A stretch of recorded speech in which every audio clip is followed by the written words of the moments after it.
Hello everyone. Today I'm going to be talking on an interesting topic titled Fear of Failure, Your Stepping Stone to Success. I would like to start by asking you this question. What if you knew you could never fail? Will you start back that business?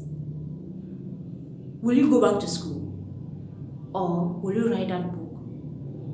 What will you do? We wake up when we are growing. We grow with a lot of dreams and aspirations. And if you ask a little child now, you'll be like, when I grow up, I want to do this, I want to do that, I want to do this and that.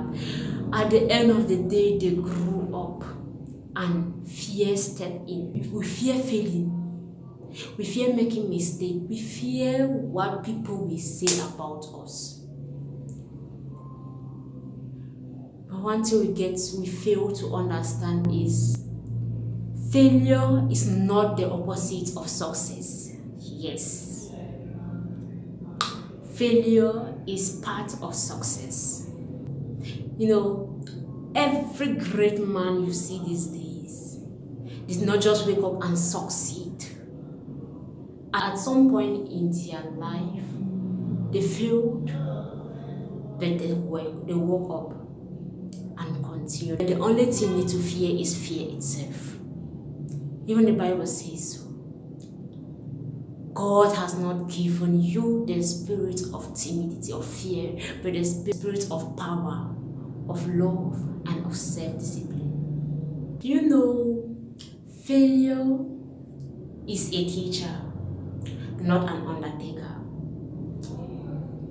Think about it when you were a child, or maybe for people who have lived with children, who knows how children behave, or people who are parents who know already, or like even if you're not a parent, at least you know how a child starts by walking.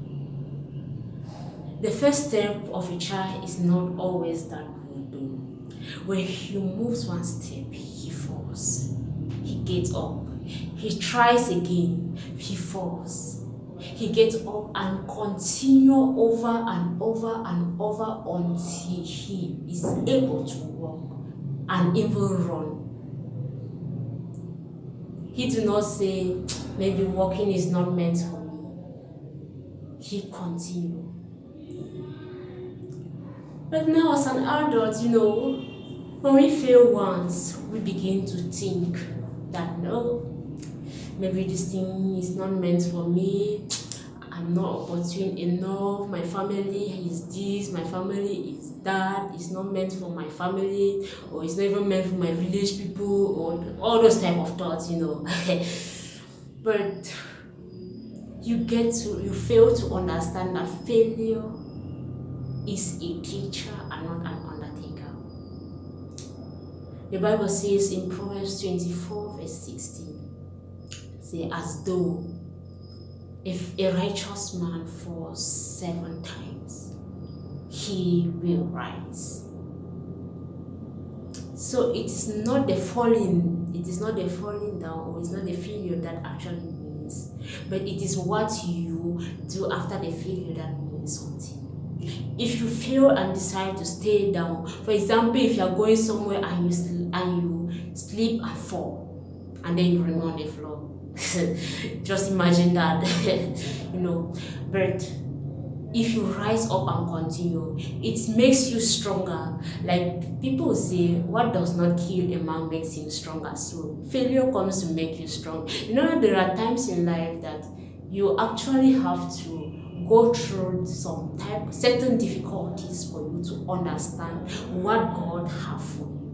For you to understand that you need to be strong, because success is not for the weak. It's for people that have already undergone all kinds of heartbreaks, all kinds of heart attack in the hands of failure, and then have rise beyond their limit, and then they have taken the course to continue.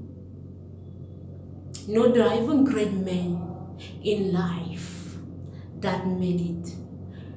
Before they got there, they had to fail many times. For example, Thomas Edison, who invented the light, he tried 1,000 times. 999 times he failed. And then the one time that he tried and succeeded. That means he continued trying and trying and trying. And when he was being asked, he said, "No, I didn't fail. I just discovered 1,000 other ways of trying things, other things, but they didn't work." So he did not take it as failure, but he took it as teaching to him. Another person is where Disney, yeah. He was fired out of the newspaper company just because they said, or they thought he didn't have enough imagination that he could even write or do anything. That may be the case too with you, because many people get to be like, this one, what can even come out from her? What good can ever come out of her? But let me tell you something. If you give up on yourself, you are killing yourself by yourself.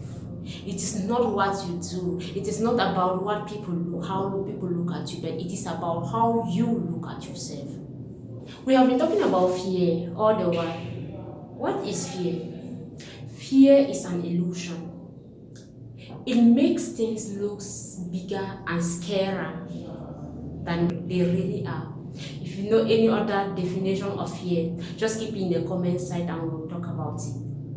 So, now let me tell you a story about two young men. They were best of friends. Okay. This is what the first friend talked about. I have a big dream. I want to open one big supermarket, and this is what I want to do, this is what I want to do. And he thought that to himself. But then when fear came in, he started thinking, what if I lose my money? What if I don't even succeed in the business? What if some robbers break in and take away all my goods? What if they don't even buy it at all? And the fear of many things got him scared, and he got defeated even before he started. And finally, he did not even start. Now, this is his friend. He woke up. He thought about what he wanted to do, and then began doing it. And this is what he thought. What if I succeed? When he was thinking about the idea, when the thought of fear wanted to come in, he changed it to be, but what if I succeed? What if I make a lot of money out of this? What if I become a great man? What if I am a star? What if other people look up to me? What if?